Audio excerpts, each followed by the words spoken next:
Hey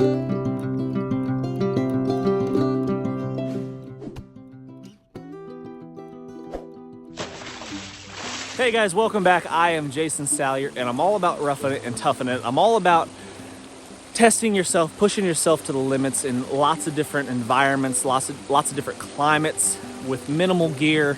I think that is crucial. I think it's really, really important to do that so you know your limitations, and you know the things that you may or may not need to work on, whether that's, you know, acquiring better gear or acquiring better skills, or both.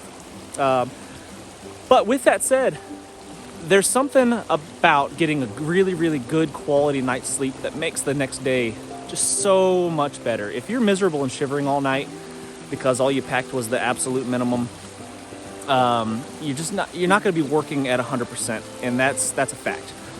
So this system that I'm about to show you from Big Agnes, it gives you that amazing night's sleep. I sleep just as good in this as I do in my bed at home, and that's not an exaggeration. I sleep fantastic all night long. Don't wake up, don't toss and turn, no cold spots, feet don't freeze, none of that. Had a chance this weekend for the first time to try out some Big Agnes gear. It's new from Big Agnes. It is their sleep system. The actual name of the sleep system is called the Ranger UL something or other like that. I'm not the specs guy. I'm not going to tell you how much it weighs and all of that nonsense. I'm going to speak from personal experience. I'm going to tell you, does it work or does it not work? Is it good? Is it a good quality piece of kit, or is it not? That's what I'm going to tell you. And I think that's pretty valuable, especially if you're going to start spending some big dollars on really, really good quality gear. But conditions this weekend were pretty bad. About as bad as it gets for the most part around here where I live in the North Georgia mountains. We woke up this morning to a very cold winter wonderland. It's probably 20 degrees outside and snowing a lot. It's a wet, nasty, super windy, really, really windy. Trees were coming down. Just a really nasty weather conditions. And this sleep system kept me cozy, warm and dry. I had just a simple tarp over top of me. Nothing fancy. And I slept like a baby. No problems at all. Super, super warm. And this whole sleep system weighs almost nothing. What I like about this is it's kind of, I guess what it initially made me like it was that it's versatile. I can use it pretty much all year round around here. And it's going to keep me cozy, comfortable in whatever the temperatures, whatever the conditions might be, because it's essentially a sleep pad, an inflatable sleep pad, and I'll blow that up here in just a second. And then it's basically a top quilt that doesn't have any insulation on the bottom, and that's how they keep it compact and light, is because when you lay on the insulation, it doesn't really do you any good anyway, so why even have it there? You're sleeping on an inflatable sleep pad. It's an integrated kind of system. It all works together. You don't need the insulation, the down underneath it. But this is a down top quilt, basically, that goes over top of your sleep pad. And then you get inside of this small mummy bag that's also down, really, really lightweight, and crushes down to basically like a canteen cup. You can probably fit it in a canteen cup, I almost guarantee it. Weighs practically nothing. But you get inside of this, and then you get underneath that top quilt. And the layers, this bag's only rated, I think, to 20 degrees, all of this together. But it was less than 20 degrees this weekend. I think it was 18 or 19 degrees that early morning. And I was not cold at all. Sometimes my feet get cold in the sleeping bag. That's typically the thing that gets cold first. No issues, zero. It was perfect.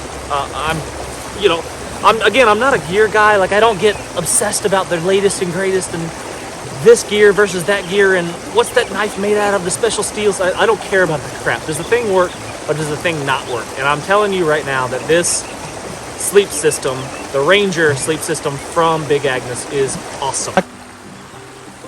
So at one point during the night, actually, my feet got kind of stuck out from the edge of the tarp, and it rained and snowed on my feet.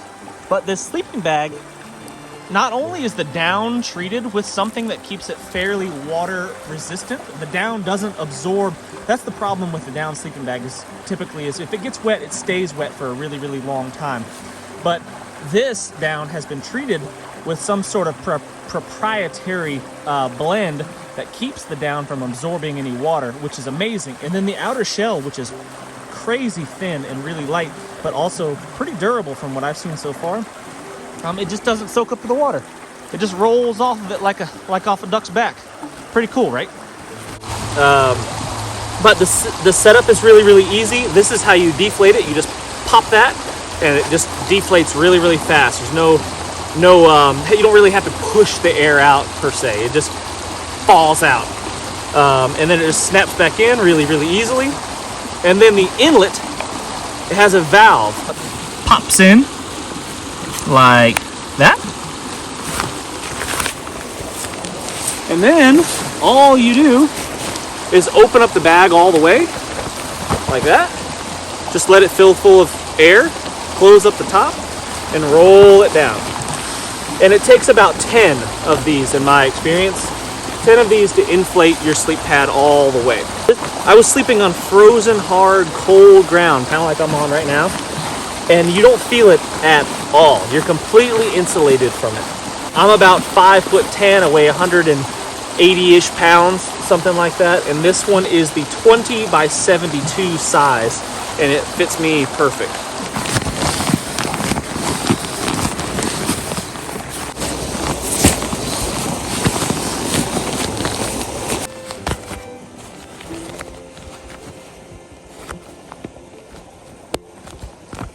I'll show you how that top quilt goes on. Real simple. It's got these. It's got this real thin webbing string, whatever you want to call it, that wraps around the sleep pad, and you cinch it down tight, and that keeps you from slipping off these slick surfaces. You know, sometimes you'll slip off of your sleep pad, especially if you're on any kind of slope.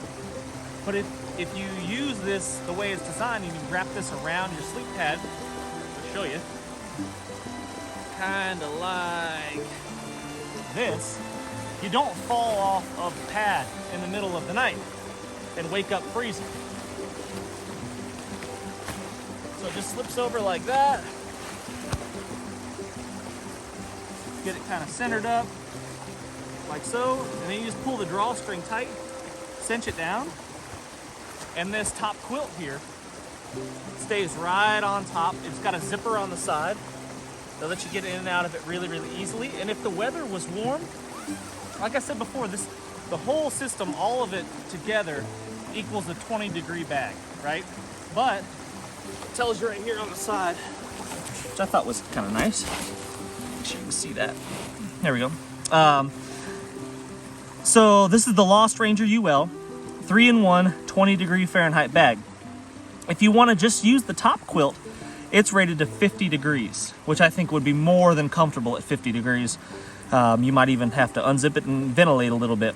And then the inner bag is a 35-degree bag, right? But if you put them both together, it's rated to about 20 degrees. How exactly they figure that out, because everybody's so different, I don't know. But in my experience, at 18, 19 degrees, I slept in this thing, and it was perfectly comfortable, no issues at all. Around here, typical summer nights will get down 50s, 60s, you know. Sometimes it's a hot night, but it will get cool. This is all you'd really need. That's it. Or maybe all I need if I'm sleeping in my hammock, if I take my hammock, maybe I just pack this tiny little thing right here, this tiny sleeping bag right here, and get inside that and crawl in my hammock. No need for a sleep pad or under quilt or any of that stuff if the weather's warm. If it starts to get a little bit cooler, temperatures drop down below freezing, throw this inside of there and you're ready to rock. It just slips inside like that. And that multiple layer, I have another sleeping bag from Big Agnes, the anvil horn, and it's rated actually colder than this, 15 degrees. But I think that this system, because of the layering, I think it's better. I think this is warmer than the anvil horn that's rated for a little bit cooler temperatures. Maybe it's just in my head. It's hard to do a side-by-side comparison of this because, you know, you have to get out of one sleeping bag and shift back and forth. Anyway, it's just not that easy to do. All conditions are kind of different, but I thought that this was perfect. If I'm telling you something is good, it's because I've used it and I really, really enjoy it, and I think that's a good quality piece of kit. I'm not going to shill for a company. I'm not going to sell out. It doesn't matter how much gear they send me. It doesn't matter how much they offer to pay me. None of that. I will never say something is good quality unless it is good quality. And this, my friends from Big Agnes, is freaking solid. The one thing, if I have a complaint, if I have one complaint, and I'm gonna go ahead and lay it out here, I think this color, it's like clear. It's like a natural. That's like they don't add any colors to the material. I think that's kind of cool. What's with the bright, obnoxious oranges and reds and stuff? I mean, come on. Earth tones. Can we go green, brown, gray? I mean, anything like that. I mean, come on. I don't know. That's my only complaint. Other than that, I think it's fantastic. I really, really like it. Anyway, thanks so much for watching, guys. I really appreciate it. Make sure you leave me a comment. Tell me what you think about this system, this sleep system. Is there something better out there? I don't know. I know for a fact that this is a lot easier to pack, a lot more compact, a lot lighter than like the military sleep systems. And I think it's a lot better value. But anyway, tell me what you think in the comments. Leave me a thumbs up and subscribe if you haven't done so already, and we'll see you on the next video.